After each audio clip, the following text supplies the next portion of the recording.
welcome to the Washington Defender Podcast. I'm your host, Pastor Brian Noble, and let's dive into the public square today. Today I have some special guests. I have Silas and his mom, Heidi. Welcome to the program today. Hello, it's good to be here. Mm-hmm. Introduce your mom to us, Silas. My mom, she's raised me my whole life. She's nurtured me into the person who I am today. She's a strong Christian, and she's inspired me to be a better person and a stronger Christian and grow in my faith. Excellent. Heidi, great to have you on today as well. Thank you. So we're going to dive into some pretty sensitive subjects today about what Silas is experiencing at his public school in the locker room. But before we do that, let's talk about what your dreams are, junior high, high school. Where would you like to start today, Silas? Okay. I can start in junior high because that's really where my life started picking up the pace. When I was in junior high, I was a really quiet kid. I read a lot. That's pretty much all that I did. And then, like COVID hit, that was really strange and that was crazy. And then I was stuck at home. And that was too good for me because I liked it. I liked it too much. And I realized that I really wanted to do more with my life. And then, a few years passed, freshman year hits. And I try to start conversations with people and do these things because I want to make friends and I want to be part of Kentwood, but people don't really want to talk to me. Right. They're just not interested, and so I kind of just fall back into fiction and keep reading. But then later that year, I hear about ASB signups, and I am thinking, absolutely not. I do not want to do that. That's too much work. No way. I get home though, and my mom tells me, "Oh, you should sign up for that. That's like that's what you want to do." Right. I'm like, "Oh, okay, yeah, that's a good point." So I go to the leadership teacher and I sign up, and she tells me there's this leadership camp, and so I decide, I'm like, okay, sure, sounds good. And then there was also a Young Life camp over the summer too. Wow. And they were back to back. Yeah, so I realized that I said freshman year. This was my sophomore year, actually. That's okay. But yeah, so these camps were back to back, and I was really nervous that this was going to be too much for me. Yeah. And so I went to this Young Life camp, and I had a kind of a tough time because I didn't really have any friends there. And so it was just like I was just kind of read the whole time, and then the leadership camp, I'm getting home and I'm just like, oh man, great. I have to go to another camp and I have no friends. But I go, and it actually ends up being really fun because I learned that to make friends, it's actually way easier than I thought. Yeah. And that you can ask like, oh, hey, how's it going? And kind of expand on that and be like, what's been good this week? And people like that, and it's really easy to make friends. And that's really what launched me, into like leadership and being involved more. Because then my junior year, I became, sophomore year passed, I got more involved with Young Life. And at the end of the year, I became a Young Life leader at my local middle school. Wow. Yeah. And then I went again to a leadership camp, and I also went to the Young Life camp for the middle schoolers. And I was a leader for that. We had about 10 guys. That was really fun. Yeah, that was super fun. So it sounds to me like God's just kind of been bringing you through this process of how to develop friendships and create friendships and lead people with excellence. And so that is powerful. That is amazing. What were the things that you saw in Silas that you encouraged him to take the leadership camp and Young Life and those kind of things? Well, I know his deep desire was for people. But he just didn't quite know how to go about it. And so when I saw the ASB signups come up on our local school bulletin, I sent it to him like, oh, here's something. Why don't you take a step and get involved? And thankfully he did. And it really that leadership camp really changed his life. And when he went back, he did Young Life camp for high school the following year, and it was a whole different experience. Right. And I don't know if you want to tell this, Silas, but it also built his skills so that when he was a junior, he ran for president of his class, and he became the junior class president. So you went from like this kind of like shy, maybe a little bit reserved in the fiction world, it sounds like, to like you're like the president.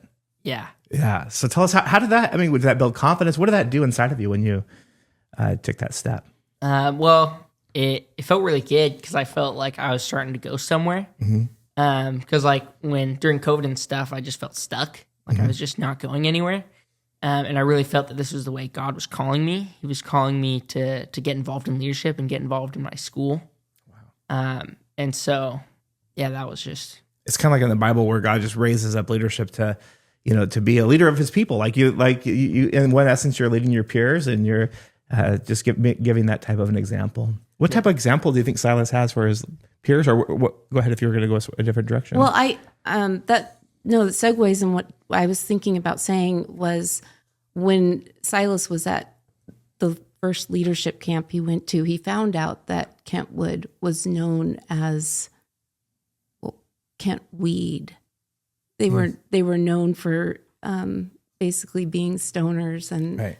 And so if you're one of our older guests, weed is not like weeds out in the field. It's marijuana usage. Yes. And it just kind of broke his heart. Right. And that's what really made him want to kind of change that culture of the school.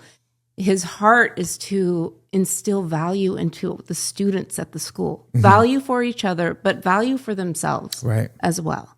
Right. That they're worthy and they want to, he was hoping his hope is to kind of change that mindset at the school and lead them in a different direction, right? To a better place. So tell us more about being an ASB leader. Tell us about that a little bit. Well, it's like making posters, going to meetings. We also run assemblies, events, spirit weeks, all that kind of stuff. I also recently talked to our local police chief about some problems at Kentwood. One with like the there's one with like assaults and stuff happening, but also like drugs and how can we best approach that and how can I work with the police about this. I'm also involved with this Covington Youth Council, which I'm now the president of. Wow. And we do. That's even more because we do street cleanups. We also go to Olympia during the January, February-ish. We talk to our representatives. In Olympia? Do you know the representatives' names? I just don't know their representatives. That's not a gotcha question, by the way. Oh, no, I know. If you know them. Oh, man. It's okay if you don't as well. Yeah, I just looked them up, and then now I've forgotten. No, that's okay. That's okay. Yeah. There's quite a few of them. So, if later during legislative session you ever want to go down there, just let us know. We do that. We have people that represent conservative voices in Olympia. So, well, this is great. We're going to take a little break here, and when we come back, we're going to talk about some of the stresses and tensions that you're experiencing in the locker room. So, we'll be right back after this short commercial break.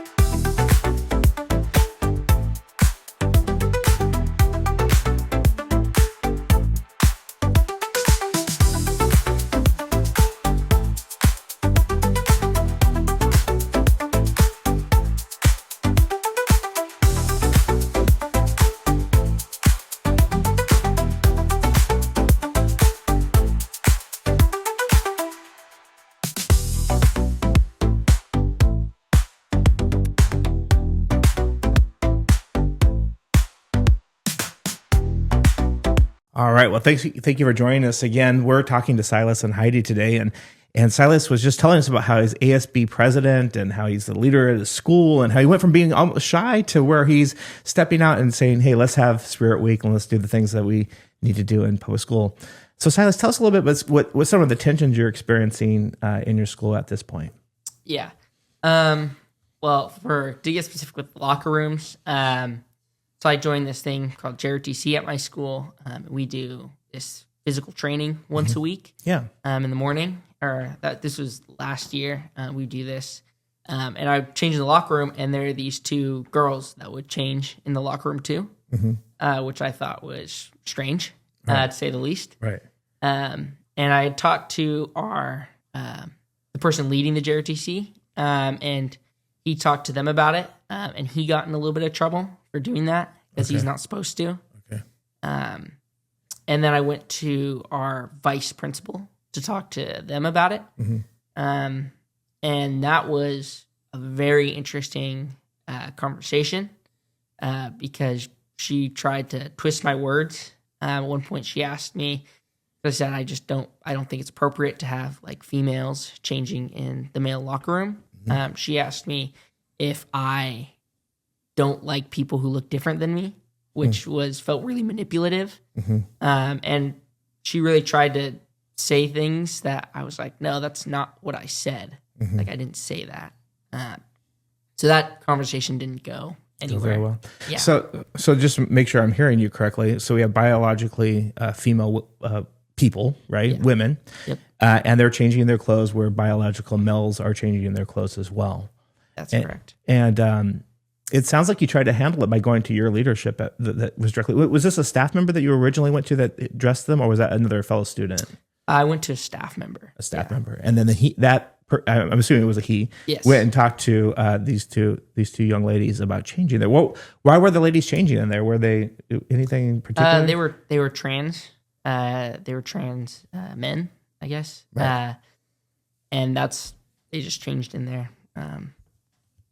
This is what they wanted to do. Yeah, that's just what they wanted to do. Okay. So you went. Where are you at in all this? So he went to the vice principal and. So before he had his meeting with the vice principal, and she was one of several vice principals, and her job is specifically about this whole gender issue. So she's the representative for that at the school. But I had contacted the teacher, and he said to talk to her, and I included the head principal in on that. And I sent, I expressed my concerns about this, and she came back to me and she just said, well, this is our policy to allow them. I mean, they can go in the boys' bathrooms as well. And, we need to just let them do whatever they want to do. And Silas should not talk to them about it. Well, she hadn't said that yet. So you're saying it wasn't a warm reception of conversation? Not at all. And right. they didn't want to do anything to help resolve the situation. My suggestion was, because I suspected it would go this way, my suggestion was I didn't want to just come in complaining and demanding my way and all this kind of stuff. My suggestion was that if this was going to be a policy at the school, then maybe they could put dressing rooms in the locker rooms for people who wanted more privacy when they got dressed. And it would be open for anybody to use. Right. And that idea was just repeatedly shot down. And they did, what did she tell you? She told you could change there's one bathroom stall in the boys' locker room. Mm-hmm. He could go change in the bathroom stall, or he could go change in a maintenance closet. Yeah, that's right. So, okay, I just want to make sure we're all on the same page here. So I'm picturing when I was in junior high and then high school, our locker room had full nudity young men in there, right? I'm picturing people taking showers. I'm picturing people. Is that the same experience that we're having? Or is it like we got our boxers on or we got our whitey tighties on and we're just kind of, what is happening in there? Yeah, I think recently people don't really take showers anymore. Right. And usually it's like people are, try to hide, things a little bit more than they used to. Yeah. Right. So like boxers or, underwear. Right. So, but these young ladies are getting down to their skivvies, right? So they're, in other words, they have undergarments on, but that's it, right? Yeah. And how does that make you feel? How are the other guys? And are they okay with this or what? Yeah, I felt weird about it, and I talked to some of my friends, and they were like, yeah, "That's kind of weird." A lot of the people there were just like, "Yeah, it's kind of strange having them in here." Because for me, we are just like changing around with other guys, you know, because I don't like being naked with a bunch of other guys. Right. And so just like then it's like, this is even weirder now because I don't even want to do, if I'm not comfortable with guys, how could I be comfortable with that? Right. Right. So this is earlier in the mornings. I'm taking it. It sounds like it's 0 hour or something. And you're changing. And how many people are in there usually? Probably 15. 15 or so. Yeah. And is there always an adult present or? No. Okay. Yeah. I'm not sure how I feel about that. But Yeah. anyways, as a, that's even more of a dangerous situation, quite frankly. I mean, yeah, it's nuts. I mean, for the young ladies, in fact, right? And I went to the school board and expressed my concern and made my suggestions. And it just so happened that the next day, Silas came into his leadership class and they were going to show an excerpt from the school board. And he was like, oh, yeah, I know, about something that had happened later on after I spoke. He's like, oh, yeah, I was there. I saw that happen. They're like, you were there? He's like, yeah, my mom spoke. And so they showed my little speech in front of his leadership class. And his leadership class, guys and girls, were like, yeah, that's a really great idea. Yeah, it is really uncomfortable changing in the locker rooms, and she should talk to the athletic director, and which I was like, okay, I did. So I did. I reached out to the athletic director, and she was like really on board to try to help make the student feel comfortable. And she was going to a conference, and she brought it up at the conference, and so she was keeping me updated about these ideas. But when she got back from the conference, she spoke with the principal about these ideas that she got at the conference regarding this from other schools that were experiencing similar issues. And she got completely shut down. And then she told me that she was done talking to me about anything. And like, it almost sounded like they told her not to have anything to do with me. And so since then, whenever I have reached out to anybody, I get no response from anybody at the school or on the school board. So when was the last time that a female was present when you were changing? The last time, it was probably last year, because I'm not in 0 hour this year. Okay. I'm in a first period. It's all guys in that period. Okay. So it was, last year, like June, when school was ending. Do you know if that practice is still going on this year? Or? Yes. Yeah. I talked to one of my friends, and they still change in there. Okay. Are there? Because usually in the public square right now, we're hearing about guys going into the girls' locker rooms, right, and claiming to be girls and changing. This seems to be the opposite, if I'm hearing you right. And are there more girls doing this or less girls? Is there any kind of count happening? Or I'd have to talk to my friend again to get the exact number, because I'm not sure. Okay. Yeah. All right. So what was your biggest fear of like having to change in front of people? Like what made you feel so uncomfortable? Which here's the thing. I believe you should feel uncomfortable. So that's, I'm not setting you up. I'm just wondering what was some of the concerns that you had? Well, it's just like people seeing my private parts, that was kind of the biggest thing. Right. It's like, that's I'd rather keep that hidden, I'm not trying to show anybody that. Right. That's kind of the main thing. Yeah. And I think that's a real thing. Like, as fellow human beings, just the respect for each other, not to keep our private parts private. That's really what it comes down to. These ladies that were in there, did they seem bashful or shy about? No, they didn't seem that way. I had actually talked to them. I pulled them aside after. I was like, hey, could you guys maybe change to like somewhere else, like a different location that'd be like a little bit more private or something, because I know I couldn't ask them to just not change in there. Right. And they said yes, and then they just didn't. Okay. So I was like, okay, well, I tried. Yeah. And the vice principal like freaked out when she found out that Silas had approached them about that. Because I guess that's taboo Yeah. What do you guys think is motivating this? I mean, I have my assumptions about diversity, equity, DEI policy or those kind of things, but is it that? Is it policy from what's driving this? I don't know. I think people are confused. That's hard. I don't know. I'd have to think about that one. Yeah.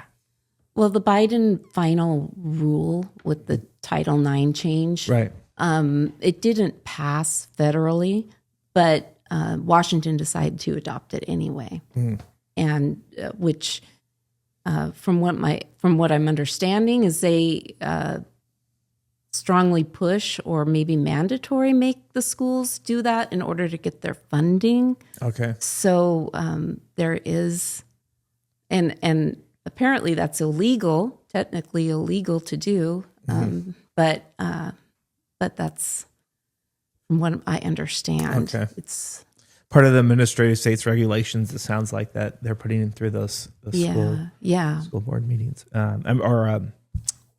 what's it called? Washington State Educational Department. Yeah. So, well, cool. Anything else that you would like to share with our listeners about your concern for this and maybe what outcomes that you want to have? And then I'd like to close with, what are you hoping to do after high school? Just a positive note. Okay. I guess the end goal for this is that they stop changing in the male's locker room. Right. It's kind of like the biggest thing. Right. But yeah, I mean that's it for that. Right. And then after high school, I would like to be a Marine.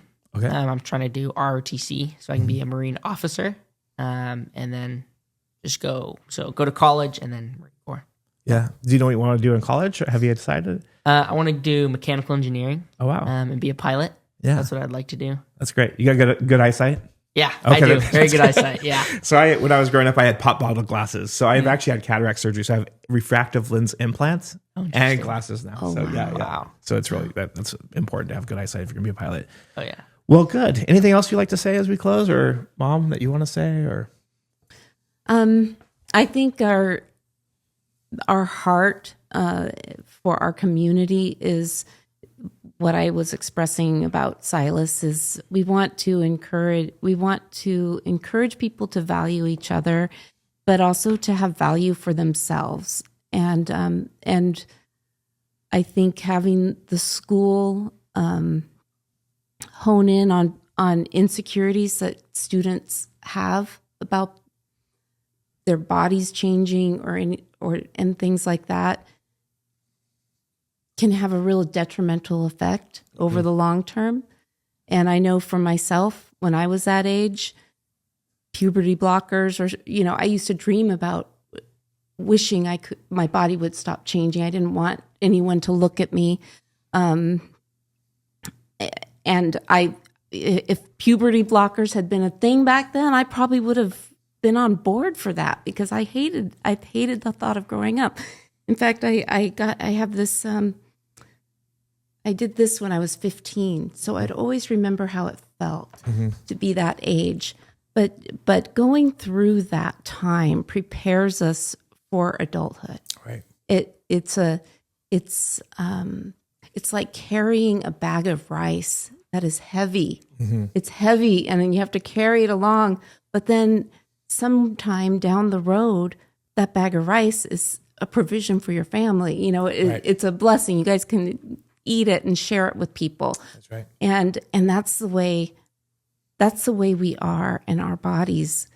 There are times you have to push through and carry a heavy burden for a while, but it makes you stronger and it blesses others down the road. I don't know of too many people who by junior high school that they've got it figured out.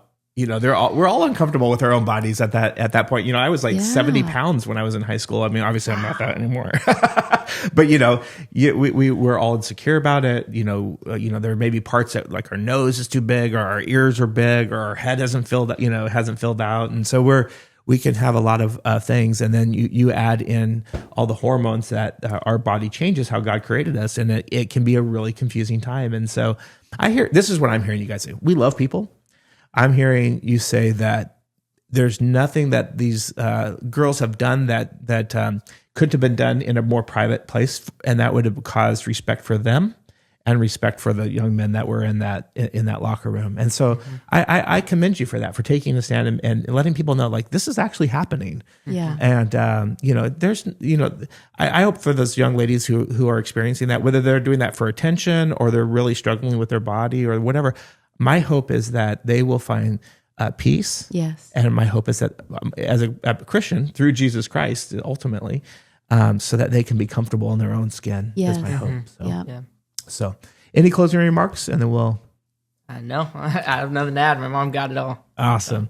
Well, and like we like to say around here, go out there and defend and advance biblical values in the public square.